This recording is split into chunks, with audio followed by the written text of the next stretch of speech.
The afternoon sun cast long shadows across the cracked pavement as Emma clutched her backpack strap so tightly her knuckles turned white. Beside her, Sofia and Maya walked with their heads down, eyes fixed on the sidewalk. They knew what was coming. For 3 weeks now, the same group of older boys had been waiting at the corner of Maple and Fifth, their sneers and cruel laughter echoing through the quiet suburban street. Today would be no different, or so they thought. Emma was 13, small for her age, with glasses that constantly slid down her nose. Sofia, 14, had transferred from Guatemala just 6 months ago and still struggled with English. Maya, also 13, walked with a slight limp from a childhood accident. The boys had noticed everything that made them different, everything that made them vulnerable, and they'd turned it into ammunition. "There they are," whispered Sofia, her accent thick with fear. "Maybe we can cross the street?"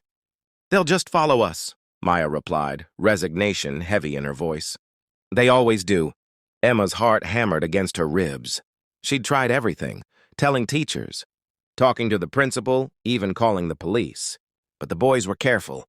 They never touched them, never did anything that left evidence. Just words, just intimidation, just making 3 girls feel small and scared every single day on their walk home from Lincoln Middle School.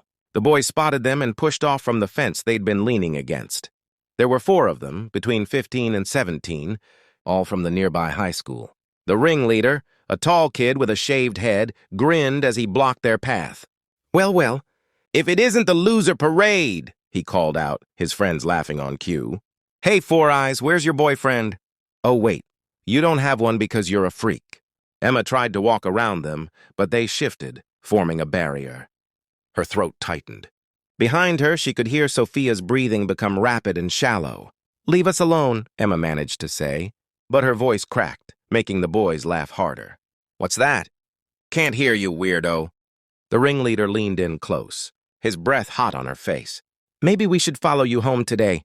See where you live." That's when they heard it, a low rumble that started as a distant vibration and grew into a thunderous roar.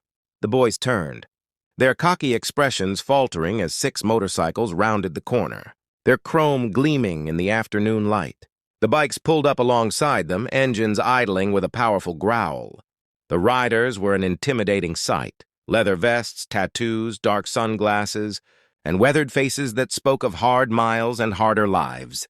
The lead rider, a woman with steel gray, hair pulled back in a braid and a scar running down her left cheek, cut her engine and removed her helmet. "Afternoon," she said, her voice gravelly but calm. She looked at Emma, Sofia, and Maya, then at the 4 boys who suddenly seemed much smaller.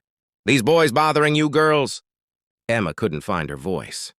The woman was intimidating in a completely different way than the boys. She looked like she could handle herself in any situation, like she'd seen things that would make most people run.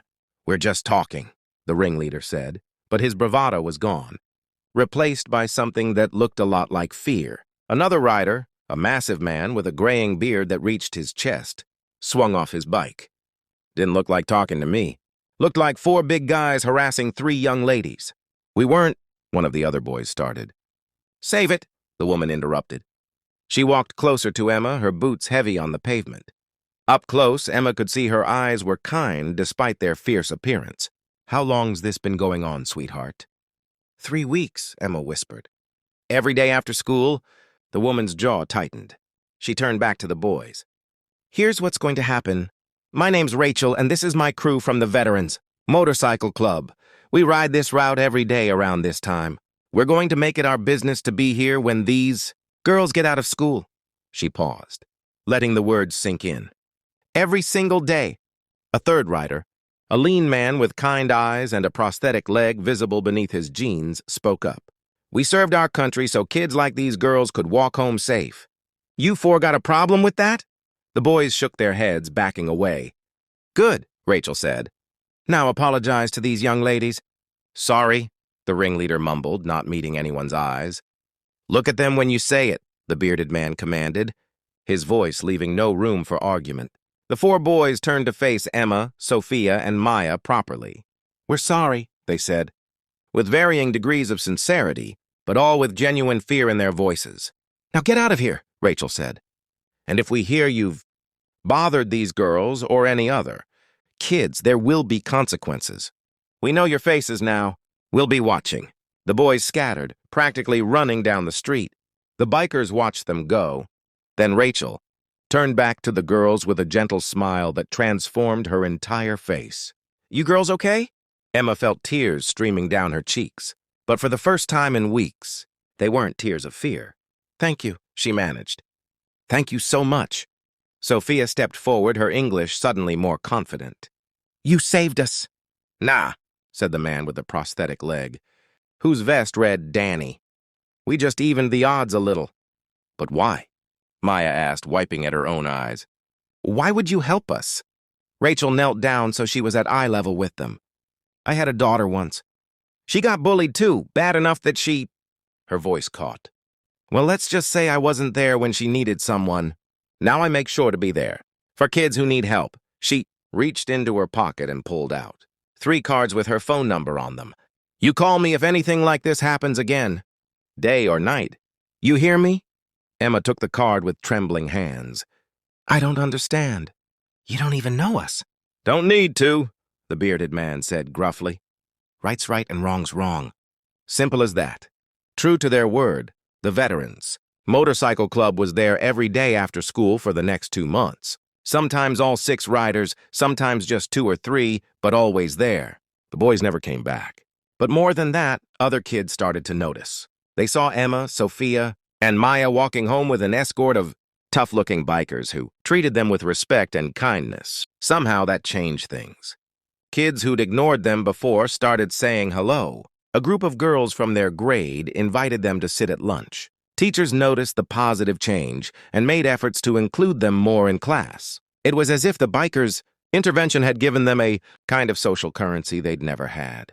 Before, they were the girls brave enough to accept help, protected by people who looked scary but had the biggest hearts. 6 months later, the motorcycle club was honored at a school assembly.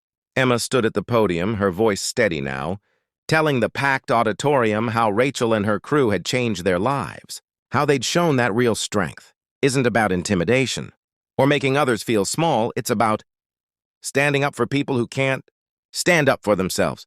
Rachel sat in the front row, trying to hide the tears running down her scarred cheek. After the assembly, Emma ran to her and hugged her tight. "My mom wants to know if you'll come to dinner Sunday," Emma said. Rachel laughed, a sound that had become more frequent these past months. "I'd be honored." As Emma walked home that day without fear, with her head held high, she thought about how one moment of kindness from strangers had rippled outward, changing everything. The bikers had taught her that heroes don't always look like you expect them to, and that sometimes the scariest-looking people have fought the hardest battles and emerged with the softest hearts. She still had Rachel's card in her backpack. She'd probably never need to use it, but knowing it was there, knowing someone cared enough to give it to her, made all the difference. That's what kindness does. It doesn't just solve one problem. It reminds you that you matter, that you're worth protecting, that you're not alone. And sometimes that reminder is everything.